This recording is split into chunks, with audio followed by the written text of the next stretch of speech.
अगर ये दावा कर रही है सरकार कि उसके पूरे गैंग का पुलिस ने सफाया कर दिया, तो क्या यह कहना जायज है? तब जब ये जानते हैं कि 200 पुलिस के कर्मियों की कॉल डिटेल्स पर सरकार की नजर है, वो जांच के दायरे में है कि भाई इनकी बातचीत होती थी तो क्या होती थी और किस हद तक होती थी।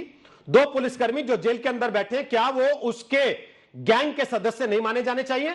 और अगर यही इंसाफ है तो क्या उन लोगों के साथ भी वैसा इंसाफ होगा? तब जाके उन 8 पुलिस वालों की आत्मा को शांति नहीं मिलेगी।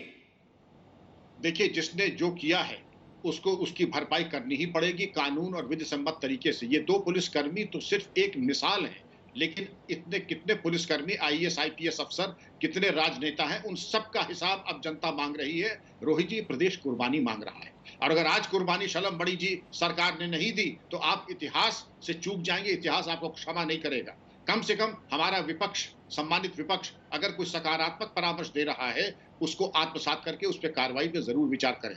1-2 पुलिसकर्मी की बात नहीं है रोहित जी, जिन जिन पुलिसकर्मी, जनता के व्यक्तियों, राजनेताओं ने सहयोग किया है और इस रावण के ऊपर हाथ रखा है, उस पर कार्रवाई होनी चाहिए। इनकाउंटर के बारे में आखिरी मेरी टिप्पणी ये होगी, इनकाउंटर के बारे में टीका टिप्पणी हमेशा होती है। सर्वाधिक इनकाउंटर मैंने ही किए हैं प्रदेश में, और ऐसा कोई इनकाउंटर नहीं है जिसपे कि आरोप प्रत्यारोप न लगे हैं, लेकिन सच्चाई में बड़ी शक्ति होती है। ये चीजें आती हैं, ये चीजें जाती हैं। इसको कहते हैं एक बॉटमलेस पिट, जैसे बेपेंदी का भगौना आप डालते रहिए, आप कभी संतुष्ट नहीं कर पाएंगे, आप कभी उसको भर ही नहीं पाएंगे, क्योंकि आपने एक शंका का समाधान किया, 4 पैदा हो गए, 4 का किया 16 हो गए, 16 की 144 हो गए। इसको आप बिल्कुल पूरा नहीं कर सकते हैं। हाँ, अगर आपकी सत्यनिष्ठा है, विधि कानून के अंदर रह के इनकाउंटर हुआ है, बेफिक्र होकर घर जाइए, सोइए। जी ठीक। शलभ मणि, क्या आपने राजनीति में ऑपरेशन क्लीन चलाने का मौका गवा दिया? विकास दुबे की हत्या हो गई, एनकाउंटर हो गया, इस वजह से अगर वो जिंदा रहता तो शायद आपको एक मौका मिल जाता कि आप राजनीति में भी ऑपरेशन क्लीन चला पाते। लेकिन सरकार जिस तरीके से जस्टिफाई कर रही है बिना जांच हुए, और पुलिस के कंधे पर रख के बंदूक चला रही है, उससे लगता है सरकार को भी सूट करता था इसका मारा जाना। नहीं रोहित जी, देखिए, जो चीज़ें सामने आनी थी उसमें बहुत हद तक चीज़ें सामने आ चुकी हैं। और मैं तो एक ही बात कहूँगा कि आपने वो कहावत सुनी होगी कि राजा की जान जब तोते में बसती है और तोते का गला उमेठिए तो राजा को तकलीफ होती है। तो आज जिन जिन राजाओं को तकलीफ हुई है वो पर्दे पर आए हैं, आपके टेलीविजन पर्दे पर आके उन्होंने बहुत विलाप किया है, बहुत चिल्लाए हैं, बहुत सी बातें उठाई हैं कि नहीं साहब इनकाउंटर ऐसे हो गया। बहुत से राजाओं ने कहा कि उसकी ऐसी जांच करा लो, वैसी जांच करा लो।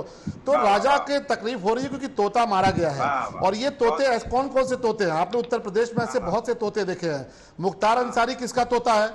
अतीक अहमद किसका तोता है? इस प्रदेश ने देखा। गायत्री प्रजापति किसका तोता है? और ये विकास जी तो जिला पंचायत सदस्य किस पार्टी का था? समाजवादी पार्टी में बाकायदे उसकी पर्ची है, किसको नहीं पता है?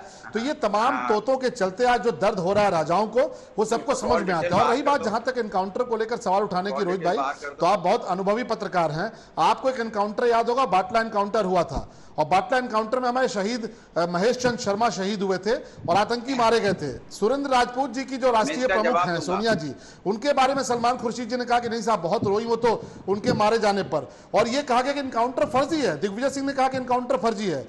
यहाँ पे बैठे हुए हैं विक्रम सिंह साहब, मैं घटना याद दिलाना चाहूंगा।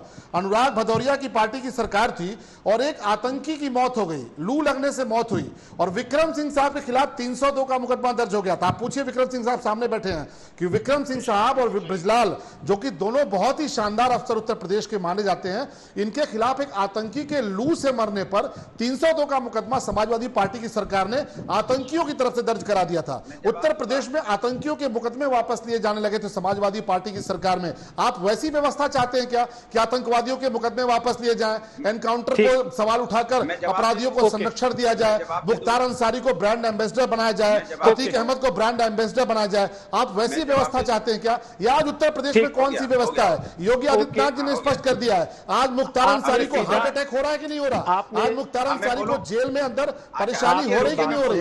वो पंजाब से वापस उत्तर प्रदेश आने को क्यों तैयार नहीं है? आज अतीक अहमद की हालत क्या हो रखी है? आज मुकीम काला गले के अंदर तख्ती लपेट कर जाता है और कोर्ट में जाकर कहता है कि साहब AK-47 हम चलाते थे समाजवादी पार्टी की सरकार में, अब हम ठेला चलाएंगे।